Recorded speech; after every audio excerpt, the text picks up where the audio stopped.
गए। बोले सुखदेव भगवान की, बोले भक्तवत्सल भगवान की। सुखदेव जी ने तो राजा परीक्षित को मुक्त कर दिया। सुखदेव जी चले गए। 7 दिन से परीक्षित जो ज्ञान यज्ञ की प्राप्ति उन्हें हो रही थी, जीवन तो उनका श्रेष्ठ हो चुका था, परम प्रसन्न हो गए थे। उनके पुत्र श्री जन्मेजय महाराज ने अपने पिता की रक्षा के लिए पूरा प्रबंध किया है कि कोई मृत्यु ना आ पाए।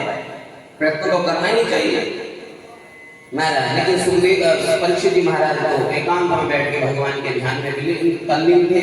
अब यहाँ पर तक्षक स्वर्ग चला है 10 मई के लिए। मार्ग में कश्यप नाम के ब्राह्मण मिले। कश्यप नाम के ब्राह्मण से पूछा कहाँ जा रहे हो? बोले तक्षक सर्प आ रहा है, इसलिए राजा को बचाने जा रहा हूँ। ऐसी विद्या जानता हूँ कि तक्षक सर्प काट लेगा तो भी मैं बचा सकता हूँ। प्रमाण बताओ। एक पीपल के वृक्ष में तक्षक ने कहा मैं तक्षक हूँ। 10 दंश मारा, अपना जहर छोड़ा तो पूरा पीपल का वृक्ष जल गया। और उस ब्राह्मण ने ऐसी मंत्र विद्या मारी कि वो वृक्ष फिर से बन गया।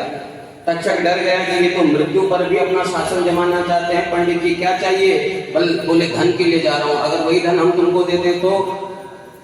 बोले ठीक है, हमें धन चाहिए। देखो काल की गति में अपना अवरोध उत्पन्न मत करो, क्योंकि ये समय ने लिख दिया है कि उनका समय अब पूरा हो चुका है। तो महाराज खूब सारा धन देके पंडित जी को विदा कर दिया। तक्षक सर्प गया है।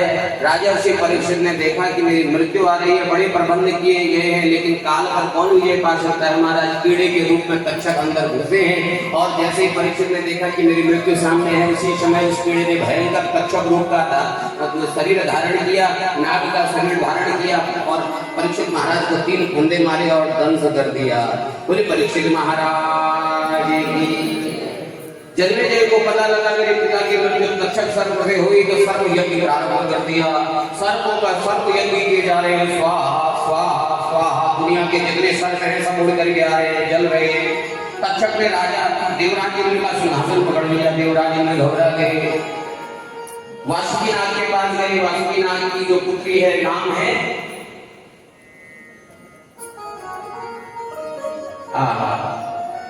मनसा देवी।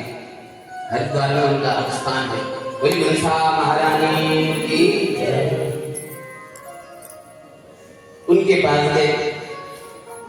नाग माता है, माता मनसा जी, नाग माता के तो उनके पुत्र है, नाम है आस्तिक। आस्तिक नाम के ऋषि आए हैं। सर्प यज्ञ में राजा परीक्षित को सुंदर उपदेश दिया और सर्प यज्ञ बंद करवा दिया। कहा कि संभव का शरण ग्रहण करो। तो वहीं से फिर व्यास जी के शरण में जन्मेजय महाराज के अपने पिता की मुक्ति के लिए उन्होंने वहां से देवी भागवत कथा श्रवण प्राप्त की। बोले आदिशक्ति भगवती माता की।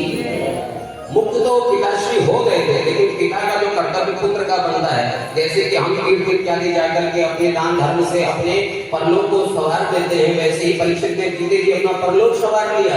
लेकिन पुत्र का दायित्व बनता है ना कि सार्वजनिक में मृत्यु हुई है तो उसके बाद हमारे पुत्र हमारा पिंड श्राद्ध तर्पण इत्यादि करते हैं कि नहीं, भागवत इत्यादि कथा में गाते हैं कि नहीं घर में।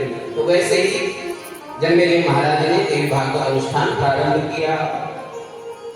असारे संसारे विषय विष संगाकुलधिया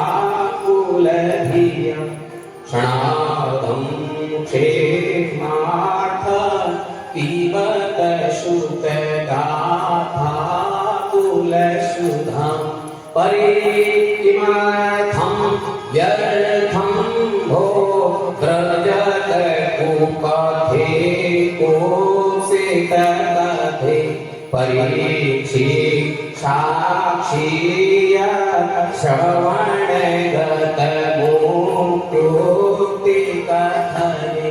परीक्षित साक्षी है इस बात की कथा सुन करके कैसे उसे मुक्ति मिल गई। इसलिए अपने जीवन को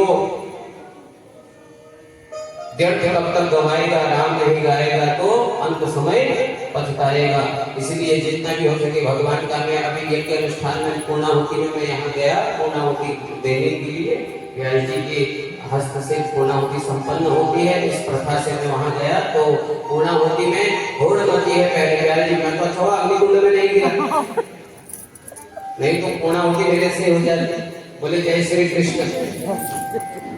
तो कहने का भाव होता है सारे विश्व का कल्याण यज्ञ से, जल्दी प्रसन्न होते हैं भगवान यज्ञ से। लेकिन यज्ञ का एक नियम होता है, ऐसे ही भाव से मूर्धानंदी मंत्र हो रहा है तो ध्यान दीजिएगा आने वाले समय में जब ये मंत्र दिया जाता है तो केवल उस अंतिम पूर्णाहुति जो गोला नारियल जो भी है उसके बाद में जब बसो हो पवित्र मत्स्य शतधारम बसो हो पवित्र, तब जाकर के घी की धार दी जाती है गोले के ऊपर से अंत में। महाराज भाव से, शांति से, आराम से, ऐसा नहीं कि हमारी बारी नहीं आएगी। मंत्र बोला है तो मंत्र का प्रभाव होता है। जैसे दवाई आपने खाई तो दवाई अपना असर दिखाती है, वैसे मंत्र जैसे बोले जाते हैं वो प्रभाव डालती ही डालती है, लेकिन धीरे धीरे धीरे धीरे क्रम से हबड़ दबड़ में करोगे। महाराज ये यज्ञ जो स्वाहा होता है ये भोजन होता है देवताओं का। अब मैं बैठा हूँ, 4 हाथ मेरे मुंह में फूंक दोगे तो खा पाऊंगा मैं? तो बारी बारी से अपनी प्रतीक्षा करते हुए अपनी बारी का स्वाहा करिए। तो जो पृथ्वी वाली बात मैंने कही, धैर्य जीवन में रखना बहुत जरूरी है, इसलिए कथा को हमने गाया। और परीक्षित इसके साक्षी हैं कि भजन कीर्तन से मुक्ति तो अवश्य होगी। यहाँ पर अंत में यहाँ मार्कंडेय ऋषि को माया प्रलय दिखाया भगवान ने।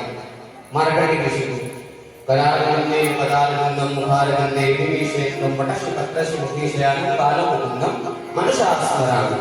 तो यहाँ पर माया प्रलय दिखाया है। अब क्या करिए? मार्कंडेय ऋषि ने कहा मुझे प्रलय नहीं चाहिए, मुझे तो भक्ति देखनी है। श्रीमद् भागवत कथा के 10 लक्षण यहाँ पर कहे गए हैं। सर्ग विसर्ग स्थान पोषण उति मनमंत्र कथा विष्णु कथा निरोध मुक्ति और आश्रय, ये भागवत के 10 लक्षण हैं। अब देखिए जिनको बीच में नींद आ गई थी वो सब भागवत के पूरे 12 स्कंदों का आनंद लें, यहाँ पर अभी श्रवण करें। हम अन्यत्र तो बड़ी जल्दी जल्दी गाते हैं, लेकिन यहाँ आप आनंद से। प्रथम स्कंद में